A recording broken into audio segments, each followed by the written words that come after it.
Dunia pendidikan itu punya peran penting buat kita. Banyak orang Indonesia yang menyumbang penemuan dan ikut andil dalam kemajuan teknologi dunia. Tapi faktanya ranking pendidikan kita itu di barisan depan, dari belakang. Padahal uang buat majuin pendidikan kita sampai 549 triliun rupiah atau 20% dari anggaran negara. Tapi kenapa pendidikan Indonesia masih terbelakang? Mungkin salah satunya sistem pendidikan massal yang mengharuskan standar yang sama buat semua murid, mendewakan nilai, mematikan nalar berpikir kritis, menyeragamkan kemampuan, dan di saat yang sama menghilangkan jati diri dan kreativitas setiap muridnya. Di sisi lain, masalah pendidikan itu ada pada kualitasnya. Banyak sekolah yang belum sesuai standar dan kemampuan guru yang masih jauh dari harapan. Lalu apakah kita membiarkan masalah itu begitu saja?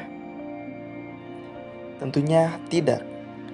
Pendidikan harus diperjuangkan karena pendidikan kunci dari kemajuan negara. Maka dari itu, sebelum kita berjuang, kita harus mempelajari dasarnya dulu. Salah satunya, tahu manajemen pendidikan dan tenaga kependidikan. Dalam dunia pendidikan, ada yang namanya manajemen atau perencanaan yang mengatur sumber daya, sehingga yang dihasilkan maksimal. Contohnya dalam sekolah kita seperti kepala sekolah dan wakil-wakilnya. Dan pendidikan akan berjalan jika adanya pengajar atau disebut tenaga pendidikan, seperti guru-guru kita di sekolah. Dari dua pernyataan itu menghasilkan sebuah siklus.